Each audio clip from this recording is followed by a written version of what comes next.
Sí, bueno, podemos estar preparándonos para esos escenarios.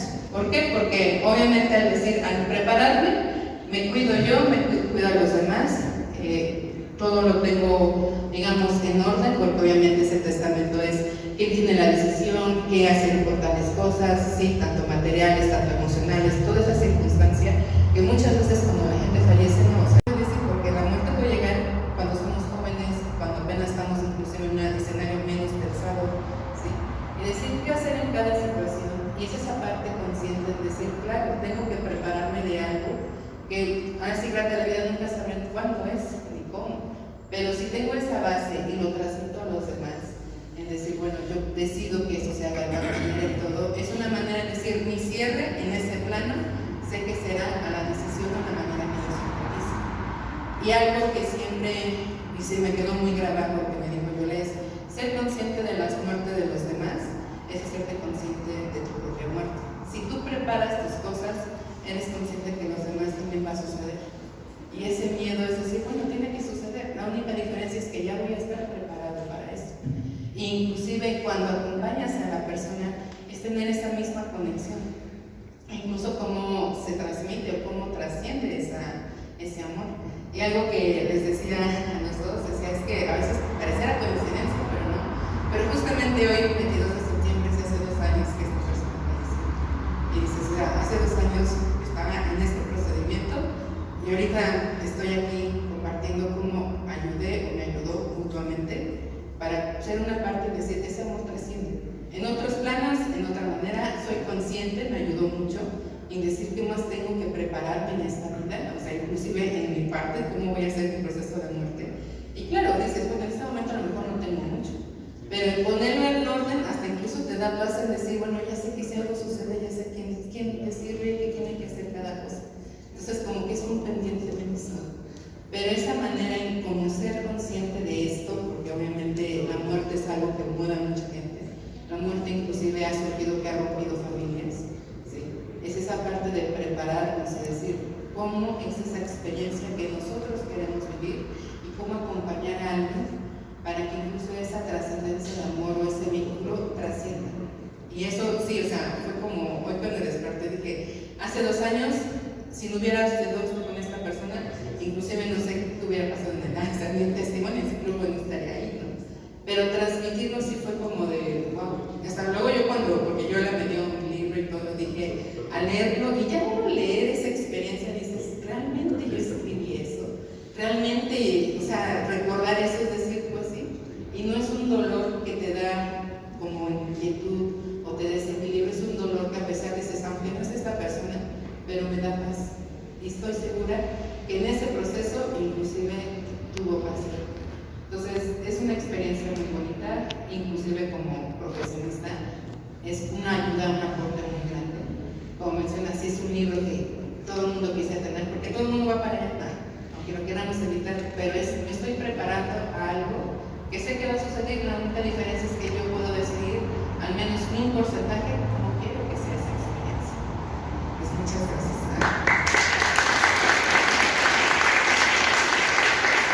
Más directamente y es un poco más interactivo.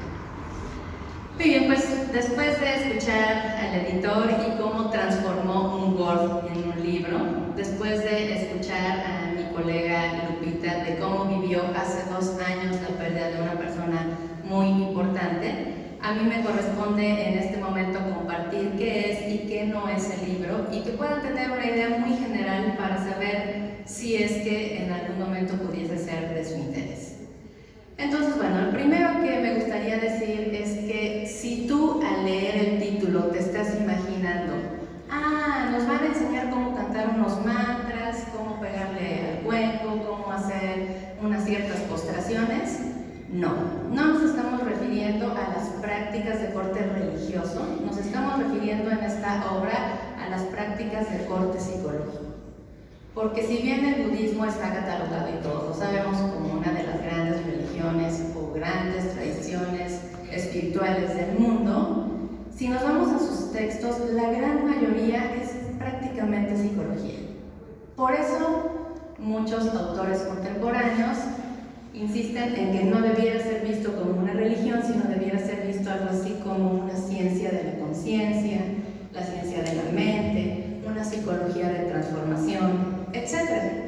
porque incluso desde el punto de vista histórico, Siddhartha Gautama lo que estaba buscando era un método para liberarnos del sufrimiento.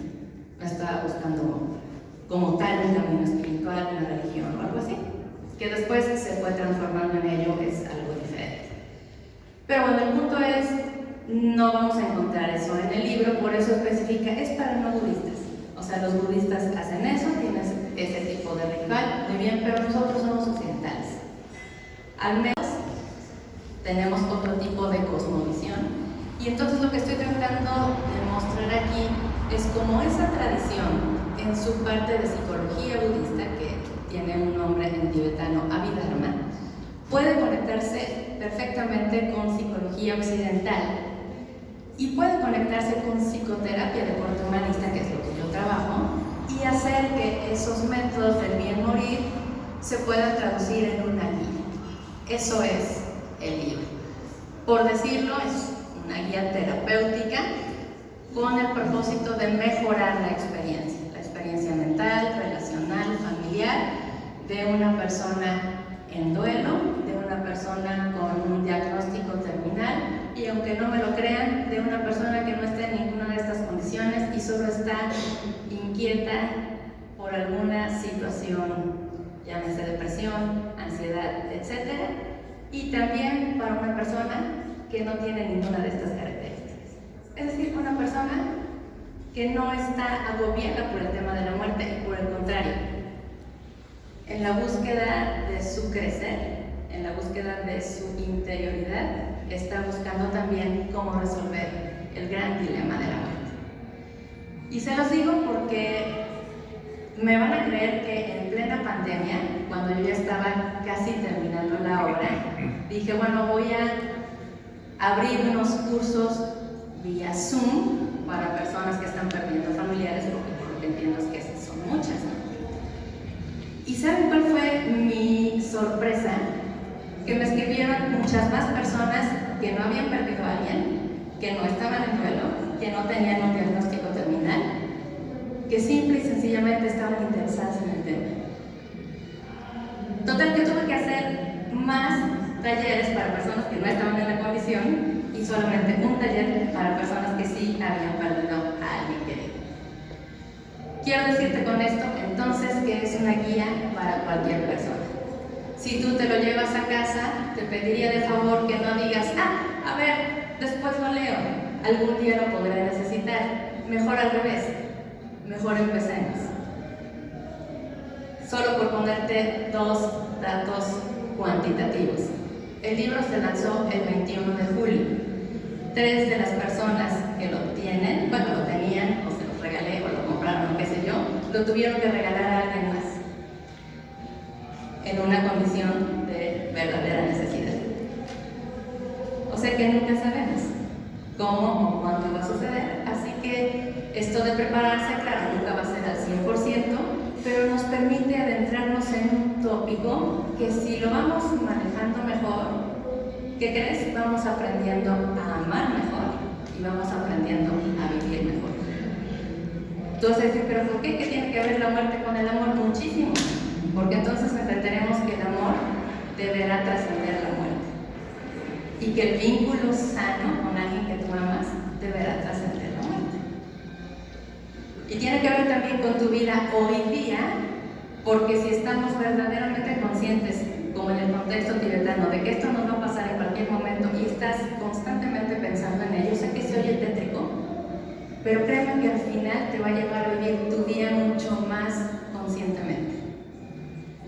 Recuerdo una de las tareas de Lama Herrera en sus talleres, alguna vez nos dijo, cada vez que te despidas de alguien, despídete como si estuvieras seguro que es la última vez.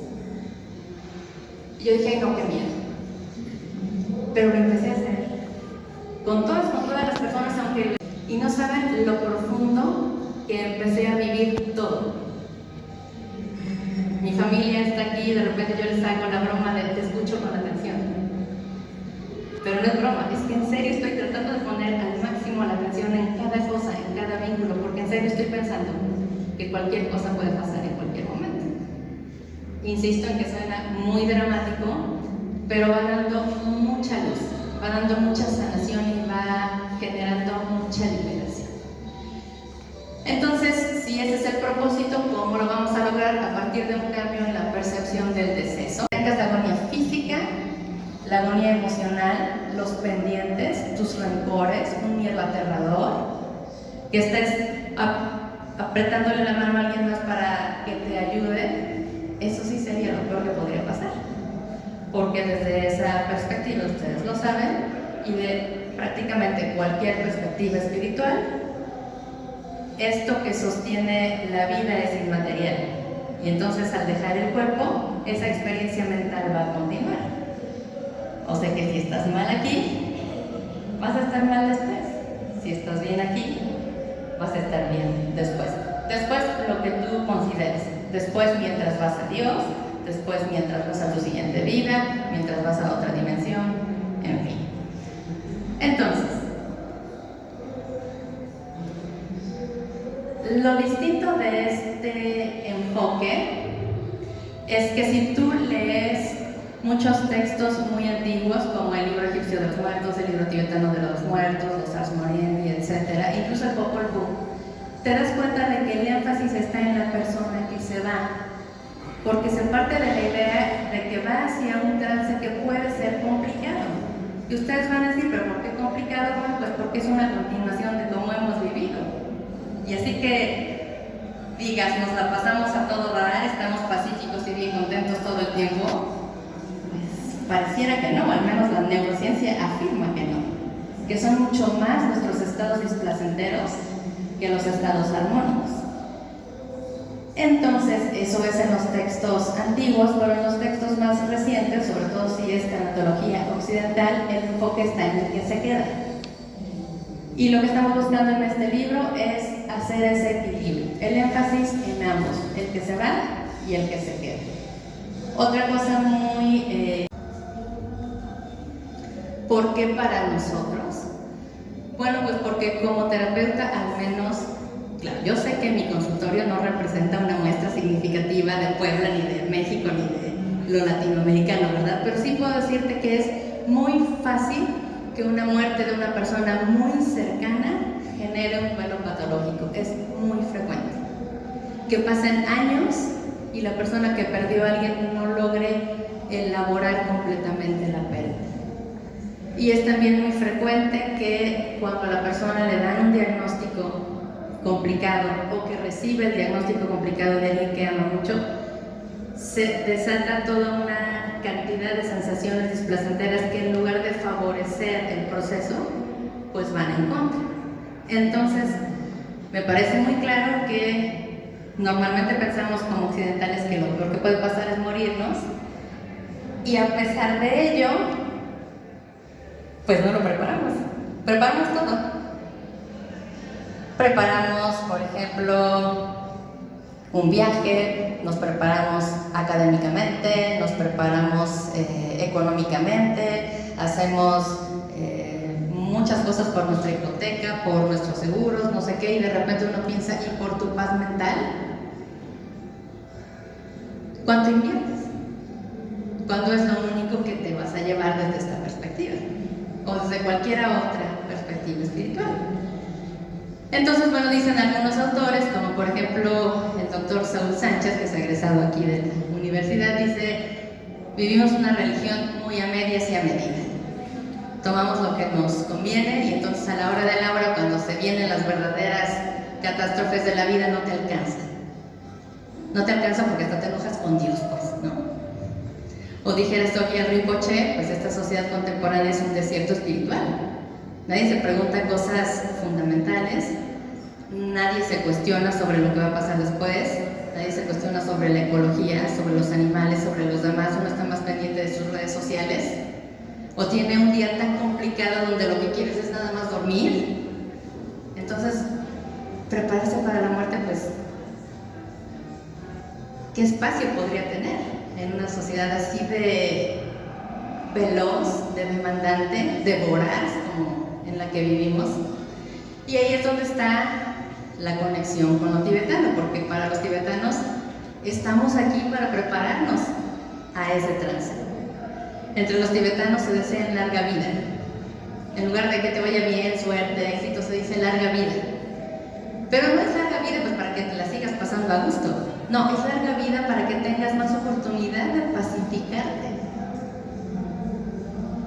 Porque si lo logras, insisto, no es nada más que vas a tener un mejor trance, es que vas a vivir mejor y que vas a amar mejor. De eso se trata. Por lo que la esencia vista en visual,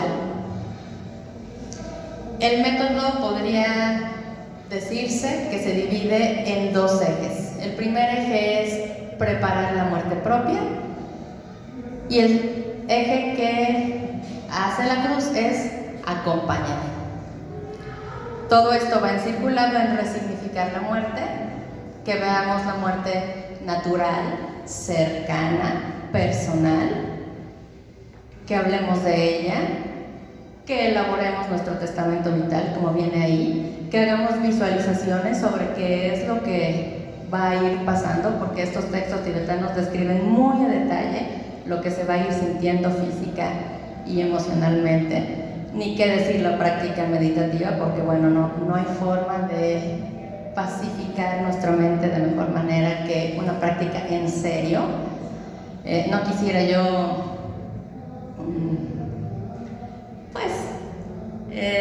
que te desmoralices, ¿verdad? Porque muchas personas empiezan a hacer su práctica de meditación y dicen, ay, wow, ya logro hacer mis 2 minutos bien concentradito. Oye, pues qué padre, pero te tengo una mala noticia, eso tampoco te va a alcanzar. Tampoco te va a alcanzar. Necesitamos hacer una práctica meditativa en serio. De acuerdo a los estudios de John Kabat-Zinn, son más o menos de 20 a 30 minutos diarios, más o menos, para ir purificando la gran cantidad de cosas que acumulamos y acumulamos y acumulamos en el día. Más o menos, ¿no? Es como el ejercicio. Tú podrás decir, oye, pero caminar 4 cuadras sí me sirve. Pues sí, sí te sirve. Pero no es como si caminaras 4 kilómetros diarios, es algo así más o menos. Y el corazón de la obra, y por eso lo puse en otro color, es el manual de acompañamiento. Es el manual adaptado del libro tibetano de los muertos, que es un manual de acompañamiento pre, peri y post-mortem, donde tú simplemente vas leyendo. La persona está en agonía, lees esto. La persona acaba de dar su última respiración, lees esto. La persona ya falleció, lees esto durante 49 días. Y ahí fue donde yo me enamoré del texto, porque cuando lo leí y me imaginé a alguien en ese dolor de que ha perdido a alguien que quiere mucho, y me lo imaginé leyendo frases como perdónalo todo, suéltalo todo, todo pudo ser como fue, todo está bien, mantente en ecuanimidad, no te distraigas, todo es una proyección de tu mente, y cosas así. Dije, wow, la persona leyendo esto durante 49 días, pues claro de que se calma porque se calma, ¿no? Sin conocer mucho del texto dije, esto seguro que es terapéutico, seguro. Y entonces, bueno, ya tratando de ponerlo en un lenguaje que se pueda entender, la persona simple y sencillamente iría leyendo tal cual, haciendo adaptaciones a cómo queremos enfocarlo. Es decir, quieres decir cosas como concéntrate en tu coronilla, ahí está tu máxima ecuanimidad. Concéntrate en tu coronilla, ahí está Dios, ahí está la Virgen María, lo que el creador de cada persona nos diga, ¿no? Entonces vamos haciendo esa adaptación en cada uno de los días, y conforme podamos hacer esto con más personas, pues nos vamos a ir familiarizando con las instrucciones. Y te imaginas si después en tu testamento de vida tú pides que alguien te lea las mismas instrucciones, ya te van a ser familiares, ya van a hacer sentido, ya van a tener significado para ti. Entonces, el método, digamos, consiste en estos. En la universidad, lo que entra en tu psique jamás sale. Se puede procesar, se puede trabajar, pero allí se queda. O sea que en esa pregunta tendríamos también que filtrar qué dejo que me impacte, qué dejo que me impresione cada día, porque en el momento de la muerte todo eso se va a exponenciar. Así que si tú deseas tener el texto, te puede servir entonces para preparar la propia, para acompañar a alguien que quieres, para acompañar a alguien que ni conoces. Yo he visto tantas personas accidentadas en la calle y me daba una frustración no tener el libro, porque más o menos sé que se podría decir, pero no es lo mismo leerlo, ¿verdad? Y de repente yo decía, ay, esa persona, ¿será que se está muriendo? ¿Será que no? Etcétera, todos gritan, lloran, etcétera, nadie sabe qué hacer. Wow, si tuviéramos por lo menos el manual, ya sabríamos en agonía qué se lee. Bueno, a lo mejor no muere, que mejor, ¿verdad? A nadie le viene bien tranquilizarse, aunque no se vaya, ¿no? A nadie le viene mal, perdón, tranquilizarse aunque no se vaya. Entonces, bueno, es obviamente una situación complicada, pensar en que ya no estás, en que ya no está alguien que quieres, etcétera. Pero si lo vemos desde el amor y desde la conciencia, va a valer la pena. Nada más como mero ejemplo de que no estamos tan listos para ello, levántenme su manita, por favor, los que tienen su testamento vital por escrito y bien redactado. Hablo no solo del testamento legal, sino también de las intenciones sobre tu cuerpo, sobre tu funeral, de ciertas despedidas, de todo lo relacionado a tus cuentas bancarias, tus seguros, tu afore, tus inversiones, cómo entrar a tu celular, cómo entrar a tus cuentas, quiénes son los beneficiarios de tus seguros. ¿Quién tiene ese documento? Ok, Vero, ok. ¿Por aquí también? Muy bien. Bueno, 2 personitas nada más. Además, quien ya lo redactó sabe que es un documento vivo. ¿Por qué? Porque después dices, se me olvidó también comentar esta parte. Ya se venció este seguro. Ahora tengo una nueva cuenta de banco. O a lo mejor hice una carta de despedida para una persona que yo no quiero que se la den. Porque pues también se vale, ¿no? O quiero incluir a una persona más. O ya no quiero dar cartas de despedida, sino quiero hacer un video que se pudiera presentar en mi funeral para que no sea otra persona la que diga, oigan, muchas gracias por venir a despedir a Yola. No, pues a lo mejor Yola pues hizo su propio video para decir, oigan, ¿saben qué? Gracias. Así como les estoy diciendo, gracias por estar aquí, ¿verdad? Entonces, bueno, para cerrar